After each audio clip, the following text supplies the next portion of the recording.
All right, everyone. So today's phrase of the day is probably not the most school-friendly phrase of the day. Encouraging gambling. I'm encouraging gambling, yes. Okay. So go home, get a bag of Skittles, okay, or M&Ms. Have your friends bring them, and you can play cards, or roll the dice, or get a roulette wheel. Just kidding. You don't need to gamble. But it is good to be conversant with the origin of the English term ante. What happens when you ante in a gambling game? Yes. You're basically playing, you're paying to play the game. Yes, you're paying to play the game. In gambling, which I don't encourage, the point is to take other people's money and not lose your own. The people sitting around the gambling table all have that goal. It usually works out that someone loses and someone wins. And in order to ensure that there is some winning and losing going on, before you get dealt cards, or before you have a chance to pick up the dice, or spin the roulette wheel, you have to ante. You have to put money on the table and say, this is my opening bet. Or in some cases, this is my full bet. In the case of dice or roulette or other non-card games. Okay? Why is it called an ante? Yes? Because you have to do it before anything happens. Right. You have to do it before any action is taken to actually start the game. Okay? All right. Sorry to give you a phrase of the day from the world of gambling, but questions? Okay.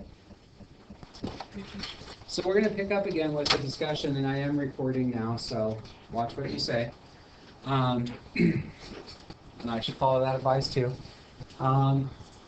Regarding the Comitia Tributa and its formation after the secession of the plebs. The great difficulty for the common people of Rome was to quickly repeat a cycle of annual warfare and forced, I shouldn't say forced, but required military service. Destruction of crops, inability to work the land, inability to harvest crops, put plebeians in a bad economic state, so much so that they needed to borrow money from wealthier Romans, some equestrians, mostly senators.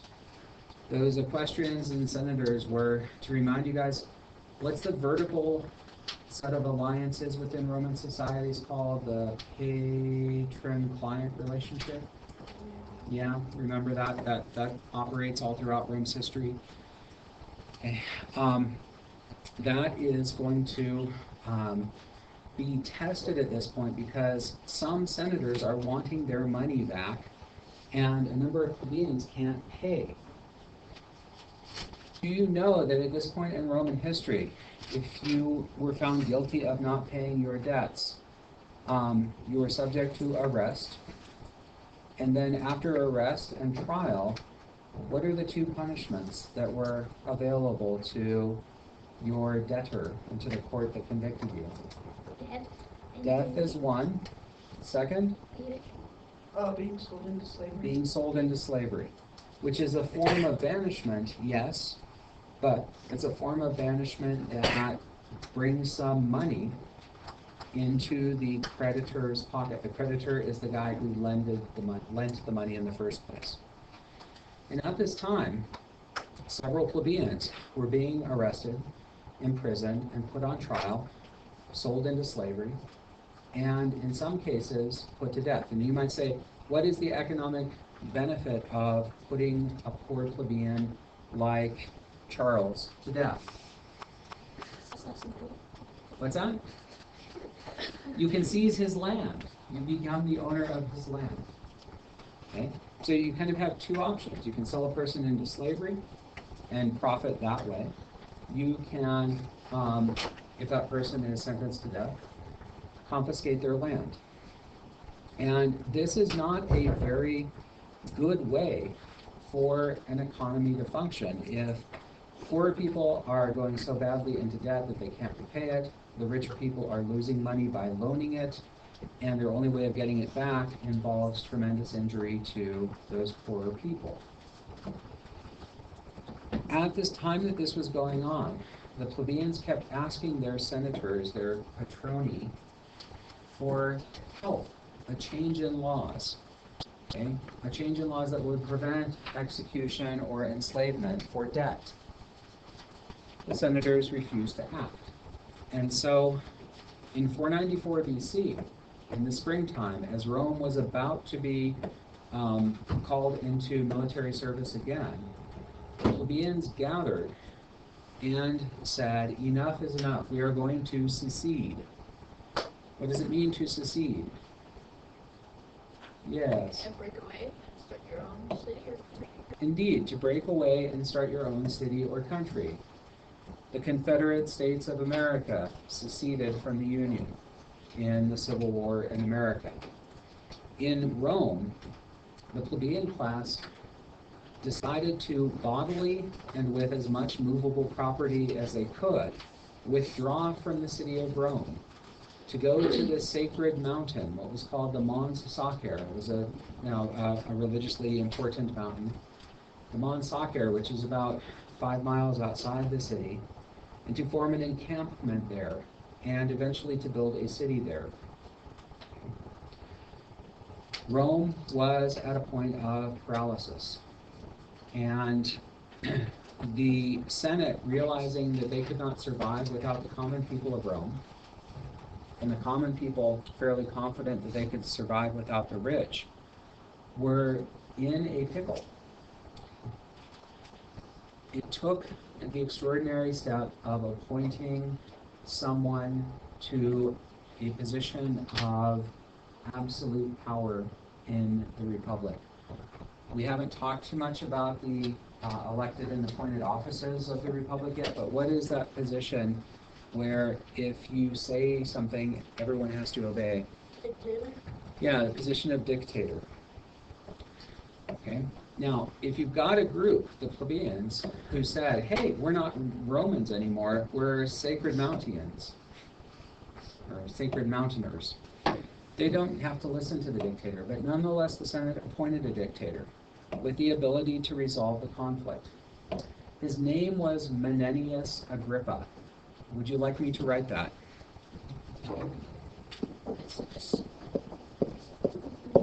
Dictator. Yes, he was appointed dictator. It's the guy that they talked about in Frankenstein. Some of them. No. Alright. Yes, Are they related? No. Wait a second. What's the guy they talk about in Frankenstein? And what does he do? Is this Mary Shelley's Frankenstein? Yes. What does he do? I've never read it all the way through. He's an alchemist. Okay, no. Okay. But it's kind of interesting. Ooh, Mary Shelley must have been on fire when she wrote this. I mean, I'm not trying to be funny, but think about it when I tell you the story. Menenius Agrippa was sent to speak to the common people on the sacred mountain, to try to persuade them to come back. And he knew that if he ordered them to come back, nothing was going to happen. Because they had already withdrawn from the city, and there was no way to force the plebeians back.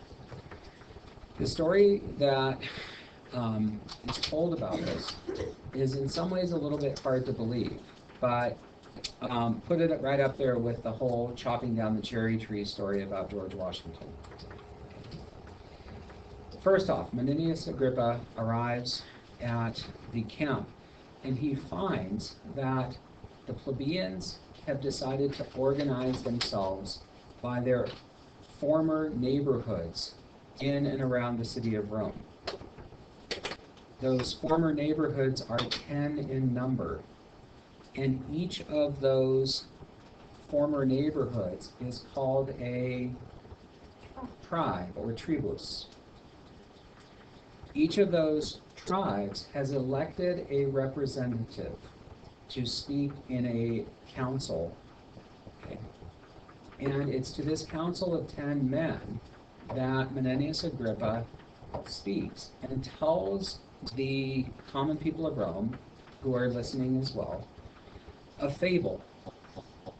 You guys know a fable is a story with made-up fictional characters that is meant to carry a sort of moral message in it. Okay? And he tells the fable of how the parts of the body, the stomach, the hands, the tongue, the mouth, the nose, the ears, the little flap of skin, okay, between your two nostrils, just kidding, rebelled. Okay? They came into conflict and rebelled. Who was the target of their rebellion? What part of the body was the target of the rebellion? The what? The brain? No, no. Okay. What part of the body does everything else work for? No, heart. The legs. The heart does all the work pumping the blood. The legs? The mouth. Not the mouth. What does the mouth do? It just speaks and it takes in food. But where does the food go? The stomach. The stomach. The stomach gets all the food in this fable. And the other parts of the body say, I'm tired of hauling myself out of bed in the morning, or us out of bed in the morning, and going to the refrigerator and opening it up and getting the milk and the box of cereal and pouring it, and then sitting there and eating it, and it all ends up in the stomach. With my hands, I cannot taste the food. Okay? Unless you're a fly. Perhaps if you're a fly, you can taste with the little feelers on your feet. Okay? Those aren't hands. No, those aren't hands. Okay?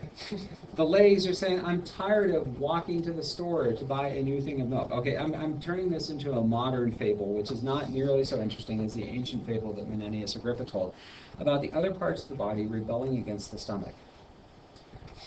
He says the other parts of the body made an agreement. They would no longer serve the stomach. The hand would not bring food to the mouth. The mouth would not chew the food, crunch it up. Okay? The tongue would not push it back to the throat to swallow. What was the net result of this? Body failed. Starve the stomach. That was the goal, to starve the stomach into giving something to the common people of Rome. Sorry, to the other parts of the body. What happened as a result is what Joey pointed out, that the whole body suffered. Okay? The hands grew weak, the mouth grew droopy, the tongue grew dry and clumsy like mine when I stutter or can't talk clearly. And as a result, the whole body suddenly realized, hey, the stomach gives as much as it gets. Because through the stomach, the food is digested. It passes into the blood system. It gives energy to the hands. It gives agility to the tongue. It gives saliva to the mouth. That's gross. Okay? And Menenius Agrippa told this story about the parts of the body. Dr. Frankenstein. Parts of the body. About the parts of the body deciding to work and unite together again. And Menenius Agrippa said, the body returned to health as a whole when the other parts continued to feed the stomach, because they realized that they were being nourished by the stomach. Now you plebeians think the senators are the stomach. You think the senators get everything. But Menenius Agrippa's point was that the senators also give back. If you recall our early discussion about the expectations on Rome's wealthy, how did the senators give back? They built new roads and aqueducts. Built new roads and aqueducts. They provided funds for the defense of the city through walls and, if necessary, military equipment. Okay? So the plebeians, whether or not this is sensible, okay, they did, agreed to return to the city of Rome, but on one condition. They accepted the idea of a return to the city of Rome and a return to participation in Rome with equestrians and senators at the top of the social orders on one condition, actually two conditions. Condition number one, their tribal gathering should be brought to Rome as a new assembly, the Comitia Tributa, the Assembly of the Tribes, where only plebeian members could take part in discussions and deliberations. Second condition was that the 10 elected magistrates or officials of the tribes, the 10 spokesmen of the tribes, be given a permanent position in Rome as part of the government. They were called the tribuni plebis, the tribunes of the plebs. Okay? And remember, tribuni at its most basic means tribal representatives. So they became the tribunes of the plebs and were given two powers, two privileges, which they could use to protect the common people of Rome. Notice what the plebeians didn't get. They didn't get a change of laws. They didn't automatically get a change to the laws that prevented enslavement for debt. But what they got were elected officials with two powers. What are they? You read about them in Ecce Romani. Yes. One of the powers of the tribunes of the plebs, any one of them, could stand up in a meeting of the Senate and say, veto. What does veto mean? Literally, it means, I forbid. Which is where we get the notion of the veto as an English noun, referring to the power of a president or a governor to block a law. The second power of the tribune, okay, was a little bit different. You guys all understand the significance of the veto? Okay. So if the Senate wanted to pass a law saying that not only could the male citizen who is in debt be sold into slavery, but his whole family too, and his little dog, the tribune could say, I forbid that. And the laws couldn't get worse for the plebeians. What was the second power? Yes? Yes, there was something called sacrosanctus, which is a really complicated idea. Both sacro and sanctus may, hopefully due to you, suggest the idea of holiness, which is not to say that all tribunes of the plebs were holy, pious, religious people. It meant that the body of a tribune of the plebs was considered sacred and off limits to violence. No more than you would walk up to a statue of Jupiter and knock his nose off. Could you walk up to a tribune of the plebs and whack him over the head? Charles, you're safe. Shall we make you the tribune? Okay. But with great power comes great responsibility. Or so says Spider-Man's uncle. Uncle Ben. Uncle Ben, okay? If you have this power of being sacrosanct, meaning that no Roman official, no government official can do violence to you, how does that benefit any one of the plebeians but you?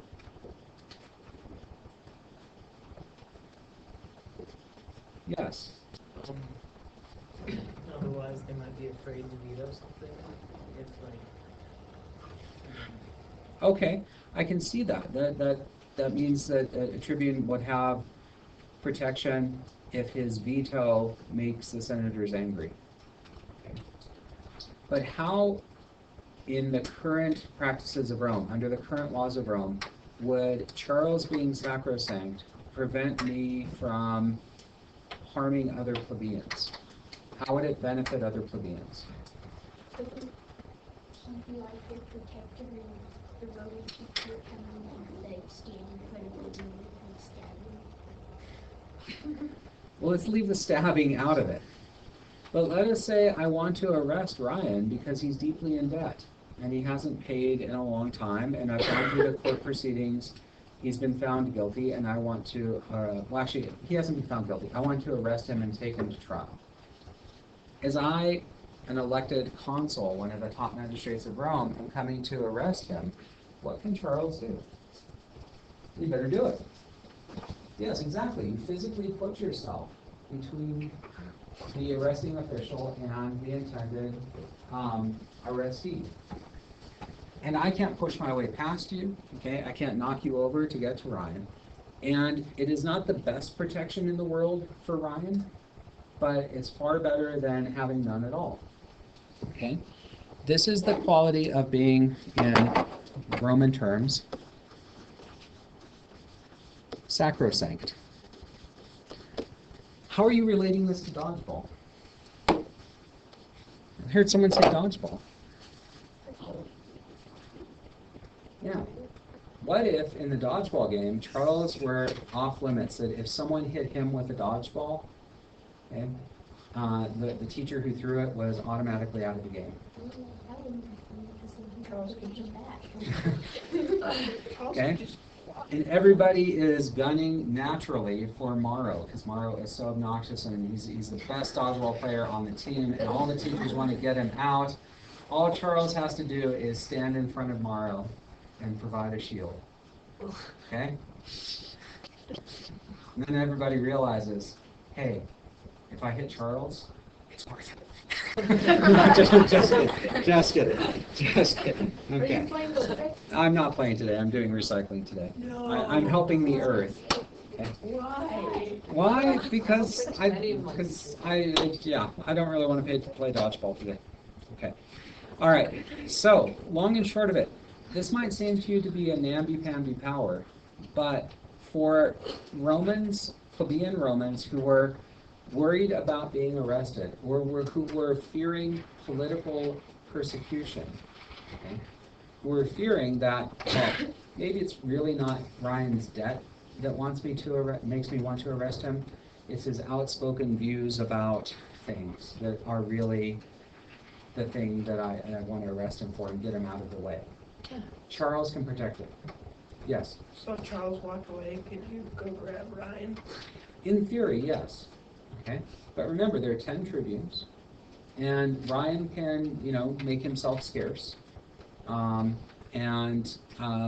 It would require a whole lot of effort on my part to organize my arresting officers to get to Ryan when Charles isn't around. Okay. All right. What I do want to tell you is that eventually the Comitia Tributa had gained the power to pass laws. But throughout most of the Republic, the vast majority of the Republic, it didn't. Laws had to go first and foremost through the Senate. Because there's a difference, and it's worth noting, there's a difference between vetoing a law and being able to make a law. Okay, questions? Yes? Senators, you said children too have some level of being sacrosanct. Yeah, the children of Roman citizens were supposed to be kind of off limits. That's what the purple stripe was meant to communicate. The senators, kind of, sort of, they were respected, broadly speaking, and nobody wanted to mess with them because they could take care of themselves, and they had, clients who would defend them. But the idea of harming Charles is in some ways an offense against the gods. And what I haven't said is, if I do knock Charles over on my way to get to Ryan, what is my penalty? It's the end of my life. Okay? Doing violence to a tribune of the plebs was punishable by death. Yes? So, is it also, why does it have to be different if I kill Charles and if I kill Owen? Do I still get the penalty of death even if Owen isn't sacrosanct? No, if Owen isn't sacrosanct, sure, I can be put on trial. I might be exiled, I might be fined, but I suppose, no offense, Owen, but if you're just a lowly plebeian, it's very unlikely that I'm going to be sentenced to death. Do you know why? I'm not as special as Charles. No. It has to do with the nature of Roman courts. up until the year 123 BC, the jury members in a Roman court were all senators. Oh. Think about this. And they don't care about the little guy? Right. Let's put this in terms that maybe you guys would understand. Let us say there's a conflict, pretend, that this is not a very prevalent thing, between seniors and 8th graders. Okay, seniors represent senators, 8th graders represent plebeians. Okay? And the sevies, they're the proletariat. Okay? Okay? All right. There's a particular senior who has a grudge against Owen, causes his untimely demise. Let's hope that never happens. And Let's hope it does happen. Mr. Elliot arrests the senior who does this, organizes a court. Who is going to be deciding the guilt, the innocence, and if guilty, the punishment of the senior? The seniors. The seniors. Okay? So, do you have any senior friends who would speak up for your... Well, they just want to say, you can die. Okay, all right. They all think we're Let's selfish. move on. If we don't finish the assemblies today, we're done for. Okay? The Comitia Centuriata is the main assembly of Rome. Okay? It incorporated all citizens. Every citizen was part of this assembly. But, and it is a ginormous thing. Okay? The Comitia Centuriata was subdivided into voting blocks known as centuries. Known as centuries because they originally corresponded with the fighting units of the Roman army and were made up initially of 100 men each. But that quickly faded out of existence, that proportion. But the Comitia Centuriata was divided into subgroups, and the divisions were along the lines of social class. So we're going to get to the divisions again in just a moment. But what this assembly did was very, very, very important. This was the most powerful, most important group of all citizens that functioned within the Republic as a form of government. Every citizen could participate and have a say in such important matters as approving laws that had passed through the Senate. If it was approved by the Senate, it went before the Centuriate Assembly, and the Centuriate Assembly could say, yes, we approve, or no, we don't approve, in which case it didn't become a law. Also, the Centuriate Assembly elected the higher magistrates. We have to talk about the consul and the praetor, okay? But they were elected by this full assembly. Yes? So if you say that every citizen could participate in that, then why would the plebs decide that they didn't? Wait till the next slide. It'll answer it. Yes? So, is this just like voting, like, going about topics? Yes. It's like voting. I mean, that you get in the assembly and you vote. But there is no, and this is the big thing, listen now, you'll see it on the next slide. There is no one man, one vote principle in ancient Rome in this assembly. And I do mean man, because these were male citizens who had the power to vote. Instead, there were a total of 193 votes. The votes were distributed amongst the social classes. Guess who got the most of those 193 votes? The senators and the richest amongst the plebeians. You'll see how this works on the next slide. Can I go to the next slide? Remember, you don't have to write down every single word up here. I'm almost done plagiarizing your slides. Remember, this PowerPoint is online, and the whole presentation is on my YouTube channel, where I'm going to soon be a star. Just We're kidding. using thousands of views. Okay. All right. Questions so far on this slide? Now, what is the cruel reality of my ambition to go to the next slide? There are 2 minutes left. That's not going to happen. We're out of time.